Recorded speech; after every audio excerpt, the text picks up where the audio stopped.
Hello everyone. Welcome to Ken studies. आज है 2 जनवरी और आज के करंट अफेयर सेशन में हम जिन टॉपिक्स को कवर करेंगे वो टॉपिक्स हैं आईएनएस वी कौंडिन्य के बारे में देखेंगे। साथ ही हम देखेंगे हाल ही में चर्चा में रहा डिफेंस एक्विजिशन काउंसिल के बारे में।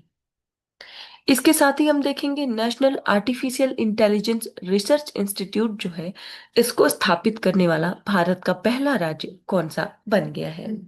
देन हम देखेंगे वर्ल्ड की फोर्थ लार्जेस्ट इकोनॉमी बन गया है भारत।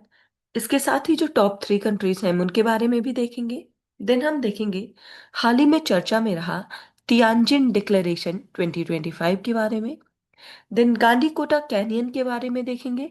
और लास्ट में हम देखेंगे प्रलय मिसाइल्स के बारे में। शुरू करते हैं आज का फर्स्ट क्वेश्चन।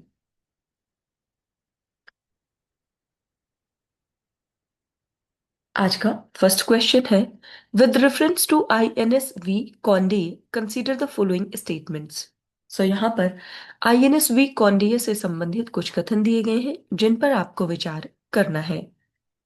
फर्स्ट स्टेटमेंट है it is a modern naval vessel constructed using the traditional stitched ship technique without the use of metal nails. And second, the design of the vessel is inspired by ship depictions found in the Ajanta cave paintings. And third, the vessel is named after a legendary Indian mariner associated with early maritime links to Southeast Asia. और यहां पर आपसे correct statements पूछे जा रहे हैं। आपको बताना है आईएनएस वी कौंडिन्य से संबंधित यहां पर कितने ऐसे स्टेटमेंट्स हैं जो कि करेक्ट हैं।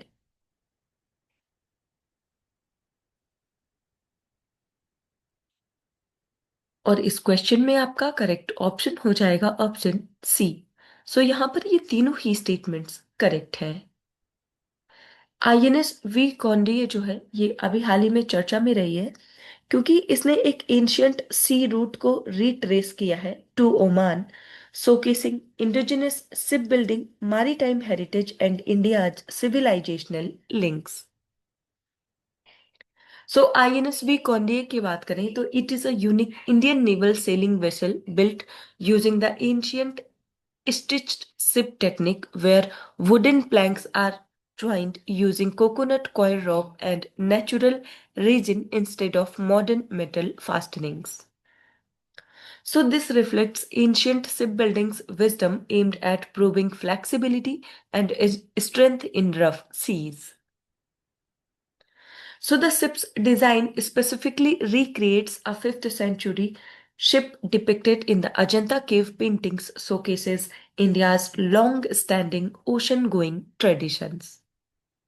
And it is named after Condi, a legendary figure created with establishing early maritime and cultural links between India and Southeast Asia.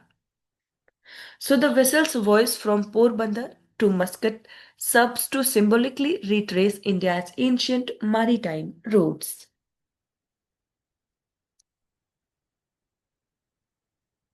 ये जो INSV कौंडे है, this is technology enabled Indian mariners to undertake long distance voyages to West Asia, Africa, and Southeast Asia long before modern navigation methods. आप ध्यान रखेंगे जो INSV कौंडे है ये 19.6 metre long और 6.5 मीटर वाइड है।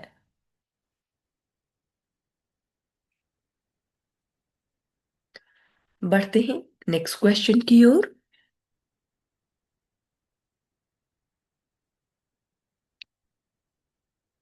With reference to the defence acquisition council consider the following statements. जो रक्षा अधिग्रहण परिषद है उससे संबंधित यहां पर कुछ कथन दिए गए हैं जिन पर आपको विचार करना है। फर्स्ट स्टेटमेंट है it is the highest decision making body for capital defence procurements in India. And second, the council is chaired by the prime minister of India. And third, it grants the acceptance of necessity, which is the first formal step in the procurement process. और यहां पर आपसे correct statements पूछे जा रहे हैं। आपको बताना है डिफेंस एक्विजिशन काउंसिल जो कि हाल ही में चर्चा में रही है, उससे संबंधित यहां पर कितने ऐसे स्टेटमेंट्स हैं जो कि करेक्ट है।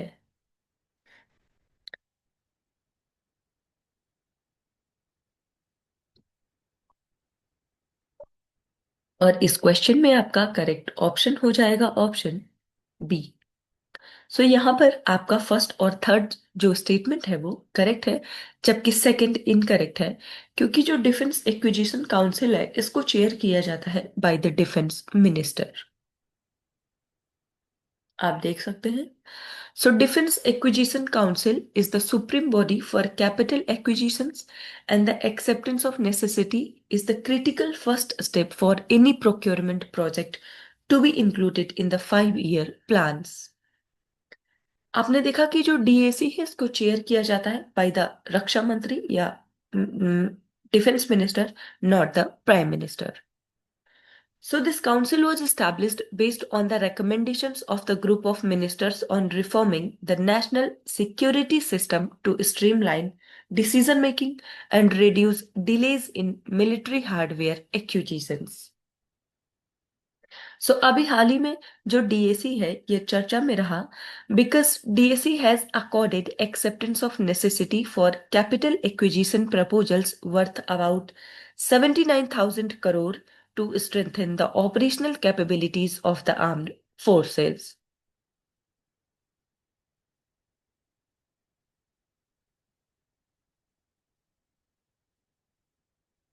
बढ़ते हैं नेक्स्ट क्वेश्चन की ओर।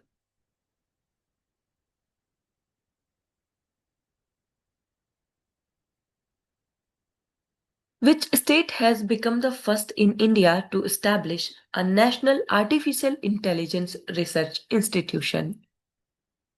यहां पर आपसे पूछा जा रहा है भारत में कौन सा राज्य राष्ट्रीय कृत्रिम बुद्धिमत्ता अनुसंधान संस्थान केंद्र स्थापित करने वाला पहला राज्य बन गया है। आपके ऑप्शंस हैं गुजरात, महाराष्ट्र, कर्नाटका या फिर केरला।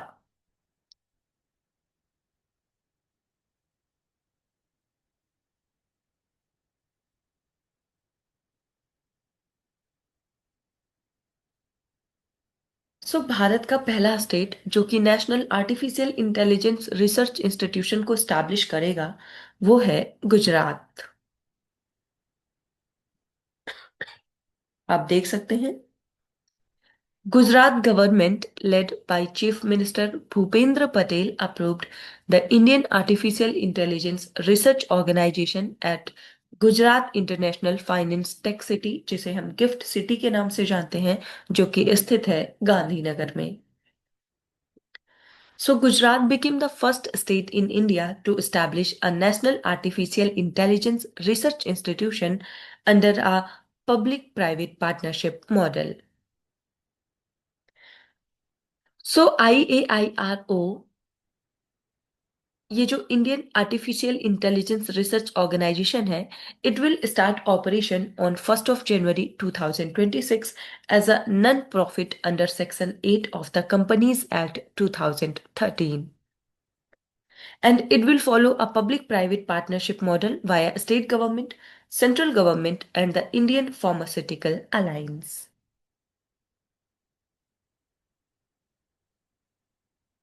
बढ़ते हैं नेक्स्ट क्वेश्चन की ओर।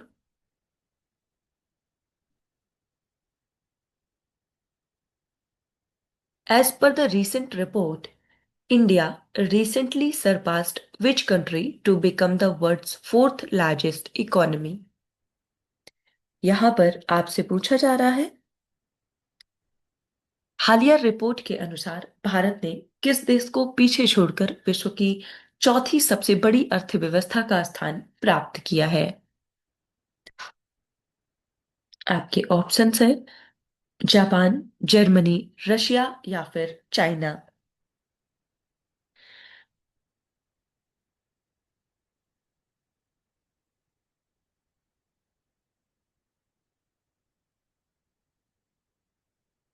और इस क्वेश्चन में आपका करेक्ट ऑप्शन हो जाएगा option A. So Bharat Japan को पछाड़ करके फोर्थ लार्जेस्ट इकोनॉमी बन गया है वर्ल्ड का। आप देख सकते हैं, as per recent report by the Indian government, India surpassed Japan to become the world's fourth largest economy with gross domestic product of 4.18 trillion US dollar.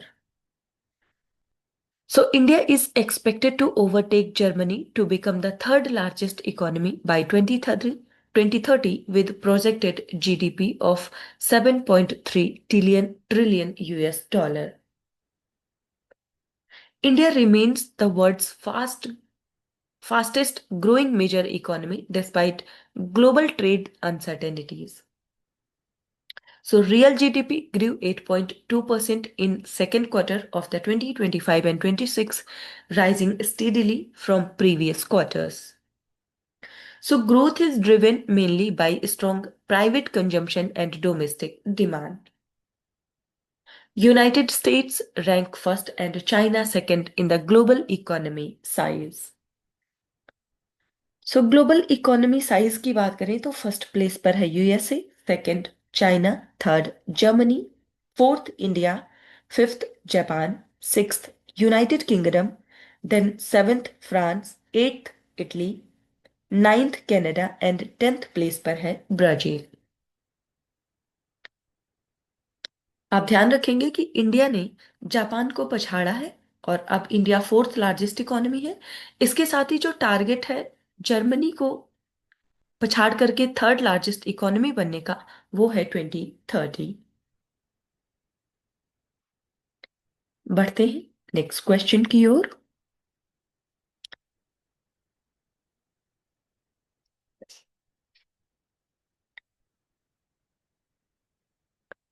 Consider the following statements regarding the Tianjin declaration 2025। So यहां पर Tianjin घोषणा 2025 जो है, इससे संबंधित कुछ कथन दिए गए हैं जिन पर आपको विचार करना है। फर्स्ट स्टेटमेंट है, it was adopted by the council of heads of government of the SCO. And second, it asserts that all countries have equal rights to develop and use artificial intelligence. And third, it officially proposed the establishment of regional AI center in Tashkent. और यहां पर आपसे correct statements पूछे जा रहे हैं। आपको बताना है तियानजिन डिक्लेरेशन से संबंधित यहां पर कितने ऐसे स्टेटमेंट्स हैं जो कि करेक्ट है।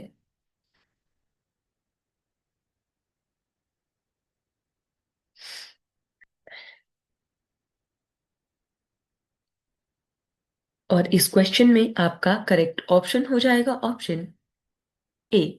सो यहां पर केवल एक ही स्टेटमेंट करेक्ट है और वो है सेकंड स्टेटमेंट, जबकि फर्स्ट और थर्ड स्टेटमेंट यहां पर इनकरेक्ट है। सो ये जो डिक्लेरेशन है, ये अडॉप्ट किया गया है by the council of heads of state, ना कि हेड्स ऑफ गवर्नमेंट। और थर्ड स्टेटमेंट इनकरेक्ट है बिकॉज रीजनल एआई सेंटर जो है वो प्रपोज्ड है दुशांबे में, ना कि ताशकंद में। आप देख सकते हैं डिटेल में।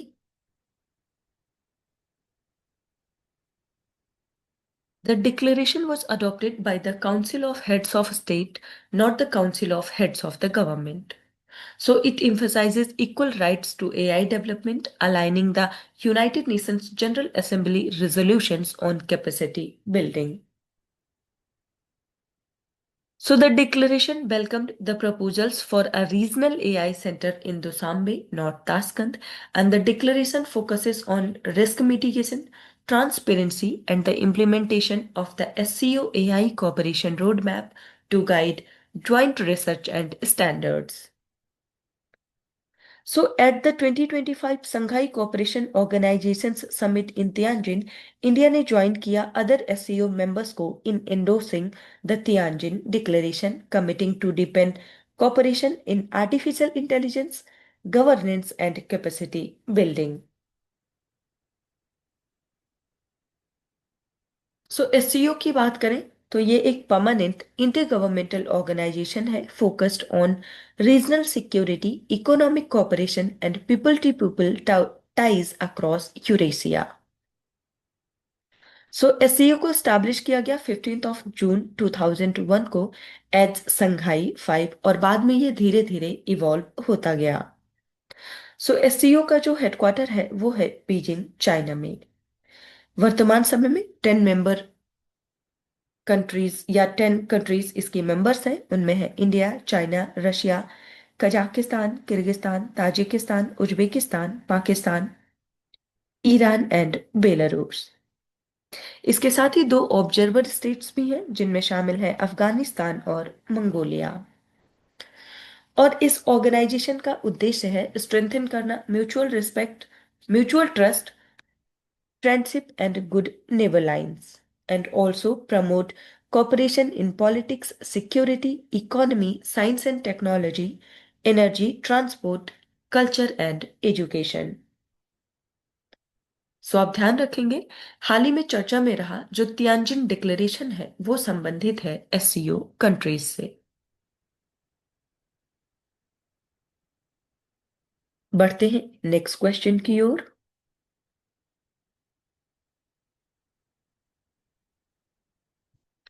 With reference to the Gandhi Kota Canyon, consider the following statements। सो यहाँ पर जो गांधी कोटा कैनियन है या घाटी है उससे संबंधित कुछ कथन दिए गए हैं जिन पर आपको विचार करना है। फर्स्ट स्टेटमेंट है, it is often referred to as the Grand Canyon of India.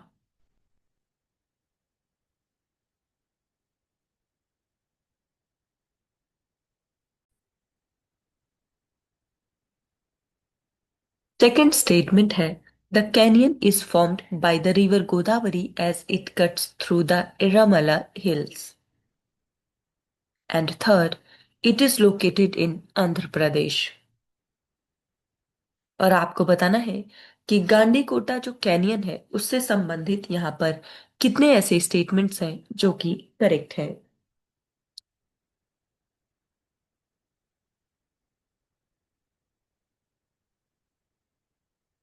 और इस क्वेश्चन में आपका करेक्ट ऑप्शन हो जाएगा ऑप्शन बी। सो यहाँ पर आपका फर्स्ट और थर्ड स्टेटमेंट करेक्ट है, जबकि जो सेकंड स्टेटमेंट है वो इनकरेक्ट है।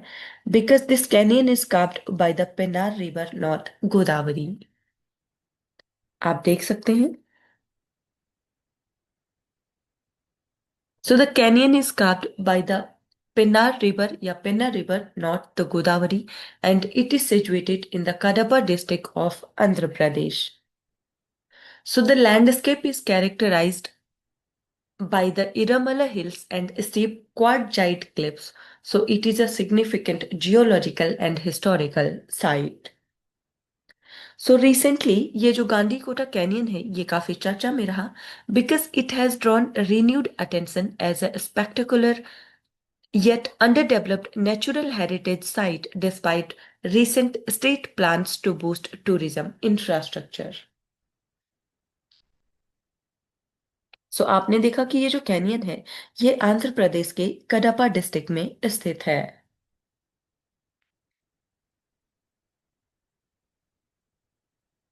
बढ़ते हैं नेक्स्ट क्वेश्चन की ओर। द साल्वो लॉन्च ऑफ प्रलय missiles was conducted by which organization। यहाँ पर आपसे पूछा जा रहा है जो प्रलय मिसाइल्स हैं उनका सामूहिक प्रक्षेपण हाल ही में किस संगठन के द्वारा किया गया। आपके ऑप्शंस हैं Indian Space Research Organisation ISRO, second Defence Research and Development Organisation DRDO, third Indian Navy या फिर भारत इलेक्ट्रॉनिक्स लिमिटेड। आपको बताना है हाल ही में प्रलय मिसाइल्स का जो सामूहिक प्रक्षेपण हुआ है वो किस संगठन के द्वारा किया गया।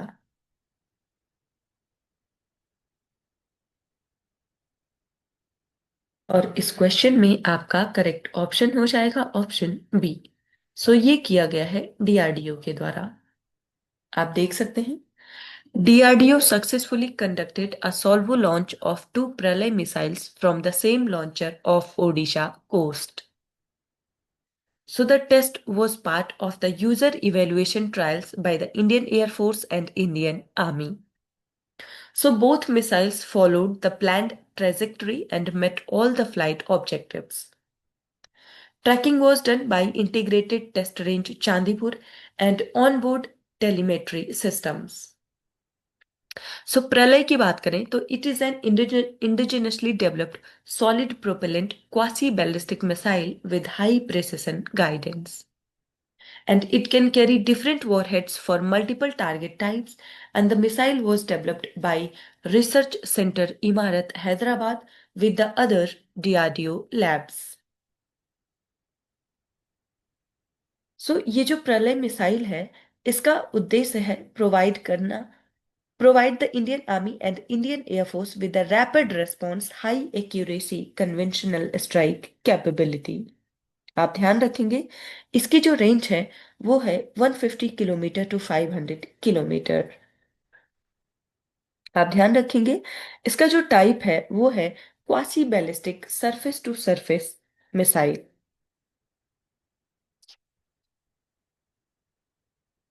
तो आज के करंट अफेयर सेशन में इतना ही। Thank you for watching. Do like share and subscribe.